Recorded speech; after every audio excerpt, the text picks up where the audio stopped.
Imagine this scenario real quick. Let's say you became a criminal. You're about to be evicted from your apartment. Your girlfriend is hating on your guts right now. And you need the money from robbing this very bank because without it, you're gonna die because you can't pay for your hospital treatments no more. To summarize it real quick, your life is garbage. Now imagine, after leaving the bank with the stolen funds, you just look to the side one time and you see this. I'm out with that, man. Let me just get to it and say my piece.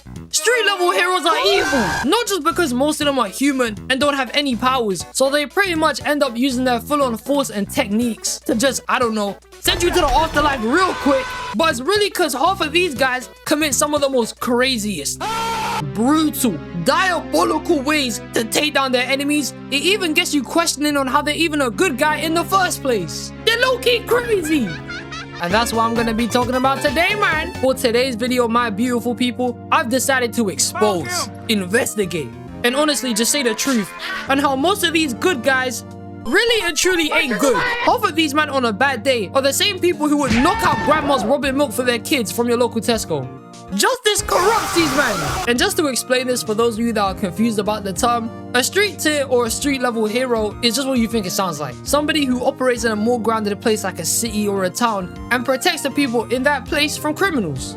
Most of the time by scaring them. So sit down, get your snacks, and relax as I talk about the madness that are street level heroes. And without any more yapping, Batman is the first one that comes to mind. This man literally uses fear to take down criminals, hiding in the shadows like one stalker, and stands on literal rooftops at night, pitch black in the dark, and looks at people like this. Look, I just know for a fact, in Gotham, when kids see Batman in real life, they're probably not out here looking at him thinking, oh my god, it's Batman, it's Batman. Can I get your autograph, please? Spider-Man! Nah. They're definitely gonna run away from how ominous the guy looks. I mean, the way he even takes down crime? No way, man. Look, I know and we all know that deep down, Batman has good intentions for the people of Gotham. All in all, the guy really just wants to make a change for the place to be a much better and safer area for everyone. Cause let's cut to it, Gotham by far is the worst superhero fictional place ever. It stinks. It makes gang-affiliated areas in real life in London look like the Mickey Mouse Clubhouse. That's how shit is out there. Somebody's always getting robbed every 2 seconds, murked every 5 minutes, and blown up every hour. And the police ain't doing this about it. They're useless. But when it comes to Batman, stopping crime his own way and actually trying to be a part of this hero shit, this man is straight up terrifying. Like I mentioned earlier, Batman uses fear as a tool to scare criminals, acting as an imposed threat to all of them, and instead of being perceived as some symbolic representation of hope, to them, they just seem like he's the devil. And the actions Batman even does in Gotham to get crime down gets you questioning on why you would even become a bad guy in the first place. You basically just want to game over yourself at that point. You're finished. Batman is the same guy who would interrogate people by threatening to squash their heads with his own car, dash them and throw them across rooms, punch them endlessly until they stop breathing, dangle them off whole giant buildings threatening to drop them, and even after getting the information he needed out of this one guard threatening to break his arm, he still broke his arm anyway. How is he not considered the bad guy here? He's sick. This is the same man who would bum rush people and get score streaks, straight popping UAVs every single time by knocking out waves of 10 to 20 people in one go. And then apparently, when it comes to people like the Joker, who do significantly worse than any other people in Gotham, he just gives them a slap on the wrist. This is favoritism, man. How is it not playing favorites? In Arkham City, when Joker was about to die, Batman was saying that after all he did, he still would have saved him. Which I can understand to an extent because he's a hero.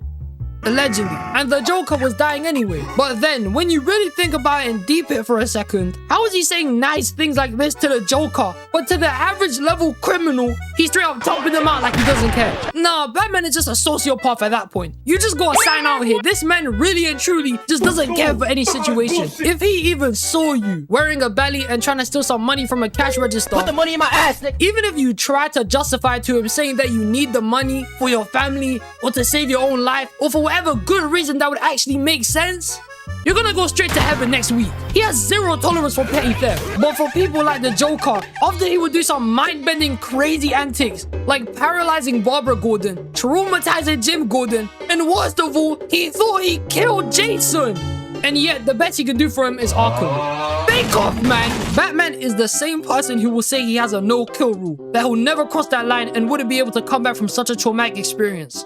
But what the hell is the difference between that and giving everybody else straight lobotomies? The man effortlessly puts people on 1 HP, straight critical health, dogging on them and consistently putting them in the ICU real quick. If we're being real here, he's always like one punch away from killing somebody. You might as well commit to it at that point. In Injustice, he was moving like Superman was some absolute demon threat that needed to be checked, right?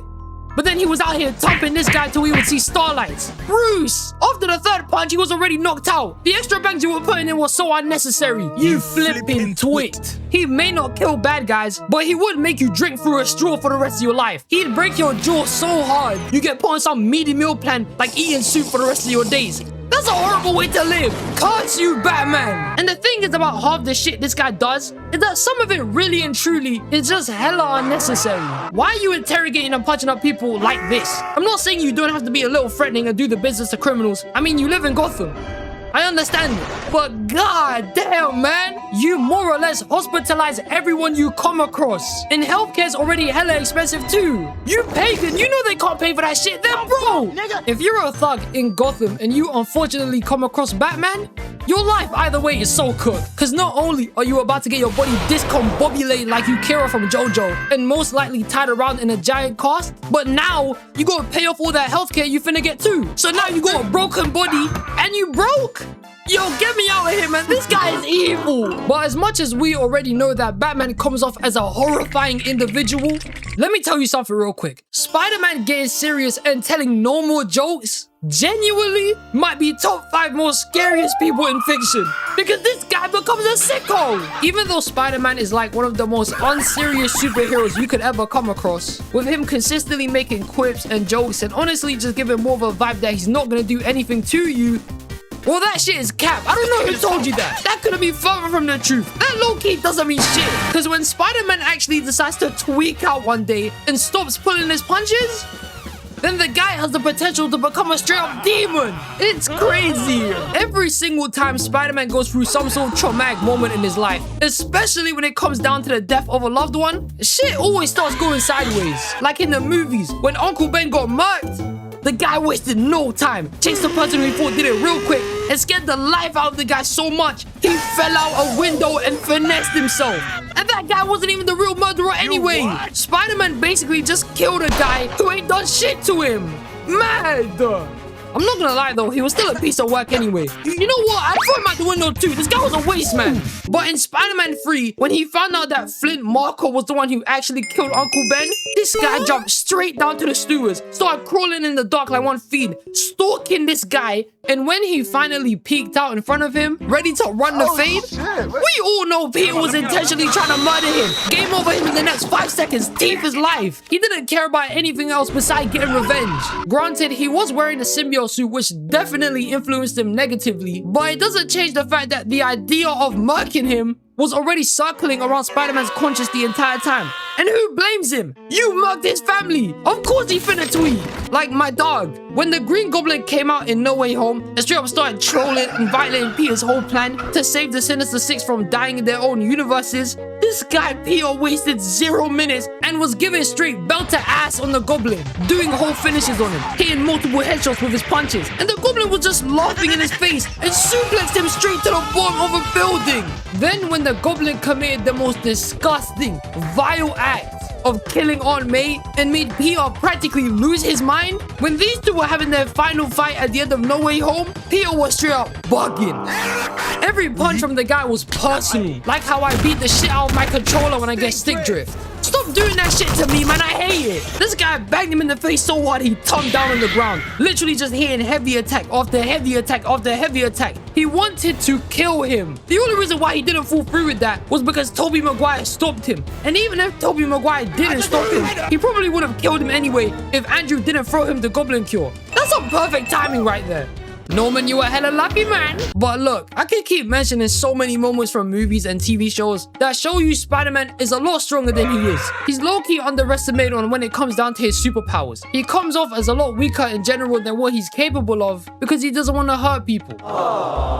So let's just make this interesting. Spider-Man has slumped She-Hulk. I'm talking about one punch, one single punch, one chrome to your dome, one bang to the face, one deck to the head, one knockout KO while hanging upside down, and he slumped her like they were in a boxing match. She got fully sent to the other side of the room because of it. And the context behind this? Somebody posing as She-Hulk tried to kill Spider-Man. And because Spider-Man didn't know that it was actually a fake She-Hulk that tried to do that shit, he just chose violence the minute he laid eyes on her. And I know you lot aren't deep in this shit enough. Are you realizing this, my boy? She-Hulk can sometimes go bad for bad with Bruce. Spider-Man can punch Hulks. What the hell are we talking about here? On top of that, he's done loads of merciless shit, like ripped Craven's daughter's face off, almost ripped the skin off Norman's face too, yacked off Doc Ock's metal arms, which would leave the guy in extreme, excruciating pain because it's like ripping his actual arms off, and done a lot more crazy shit, like hold up the flipping Daily Bugle while I was collapsing, beat the living life out of Kingpin after he tried to organize a hit out on him, which got Aunt May hurt, and he started giving him the straight work.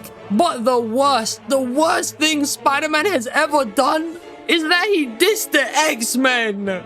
Which apparently isn't really all that uncommon. The X-Men in the Ultimate Universe are dickheads. But the point I'm trying to make here is that Spider-Man could be a literal menace if he wanted to. I mean, shit. I didn't even mention things like Superior Spider-Man punching Scorpion's jaw clean off. Or even Crash Outs like Insomniac Spider-Man, who are out here doing whole finishes on people, making it look like they'd never wake up the next morning. Especially when he got that symbiote on him. He was dead ass killing man them in there. And as much as Spider-Man appears as goofy and unserious, oh, just look at him in other comics and places, bro. Like Daredevil. Look at Spider-Man in Daredevil. The guy looks like he's about to send him into a coma. The man is crazy.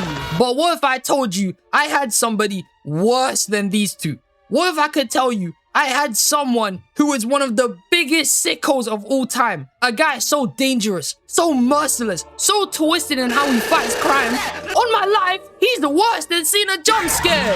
And the last person I want to bring up for this video is Moon Knight. And he's crazy! Don't be fooled by the TV show or maybe just the small amounts of representation Moon Knight has got in cartoons and shit. This guy is by far one of the, if not the worst hero you'd ever want to come across. I mean, if we're keeping it a buck here, he barely moves as an anti-hero. He moves like a villain. If you were a criminal and you saw Daredevil, congratulations! He might knock you out, but the most he would do is just send you to prison. If you saw the Punisher, sure, you might die, but you gotta remember that he has no superpowers and he's just a human, so you might have a chance to beat him. But with Moon Knight, we're talking about a man who's got the backing up from an ancient god. He has immortality, military special ops training, and a no mercy mindset to the point where he practically murks everybody. The guy is literally unhinged. I'd rather fight and get my ass beat by Arkham Batman, straight belt to ass on my shit every other day, than ever fight Moon Knight. This is the same guy who carved the whole man's face off and wore it like it was his own, consistently beats the life out of people, breaking every bone in their body, and leaves guys with a moon-shaped cut in their head like a calling card. Whooped villains like the Hobgoblin and made him beg for mercy. What is this? Like, dog, he made Taskmaster afraid of him. Taskmaster is scared of Moon Knight because not only did he get first-hand experience on how crazy this guy is, from him crashing an entire helicopter into the side of a building to get at him, but Moon Knight has one of the most sadistic, brutal fighting styles ever. If you don't know this, Taskmaster is somebody who learns and beats his opponents by mimicking them, gaining photographic reflexes to where he basically becomes a better version of whoever he goes against. And the reason why he consciously decides not to copy Moon Knight is because Moon Knight tanks everything. He eats straight bullets, takes arrows to the chest, probably a sword to the brain, and he never dodges. He fights like he has nothing to lose and straight up dog walks everything. He had Taskmaster so shook from this shit that he was begging him for mercy. This guy is a fiend. Moon Knight gave Taskmaster generational trauma so bad that not only does he take no more jobs and contracts to take him out, but he snitches to Moon Knight every time he gets one because he's scared of him. Oh my days, he's a sicko! And there's so many more things Moon Knight has done that will just make you delete yourself if you saw some of this shit. Like, good God, man. He even just grabbed Thor's hammer without being worthy and stole Ghost Rider's car. Even beat Iron Fist in a 1v1 and teethed his powers. Whose man is this? Moon Knight is just 100 times worse version of Batman. He's called the Fist of Vengeance for a reason. His way of taking down criminals is just villain shit. I'ma keep it real with you lot. Moon Knight even decided to wear white because he wants his enemies to see him coming. He said, "Bun the element of surprise. I'm jumping straight in and throwing all these hands." Although he is a really complex character, with him being somebody who suffers from DID and has multiple split personalities, that doesn't change anything on his way about taking down criminals. He might as well be a criminal himself. If I was a thug working for a crime boss and I saw Moon Knight perching on a rooftop just looking at me, I'll game over myself, man. My life is over. And these were all the characters that I wanted to mention for today. And you can't convince me that Street is really on that close to being criminals. I didn't even say anything about my goat, Daredevil. If he catches you in the hallway, you're cooked. But if you guys got any more characters that come to mind or disagree with the ones that I spoke about, comment down below, man. And before I end the video off, I just want to say thank you. Because we finally hit over 100k subs, man. We did it! I already wrote a whole thank you post on my community page, but I want you guys to hear it from my own voice this time. That I appreciate all of the love and support I've gotten over the last couple months. I really want to make YouTube a long-term thing, and I'm going to do my best to entertain and make all of you enjoy yourselves every time you watch one of my flicks. Because I love you, man. But seriously, thank you for 100k. Trust me, this is a small step to something greater, man. Believe me, we're going to be something big in no time. And like always, I hope you guys have a wonderful rest of your day. Stay safe, and I'll catch you lot in the next one. Peace.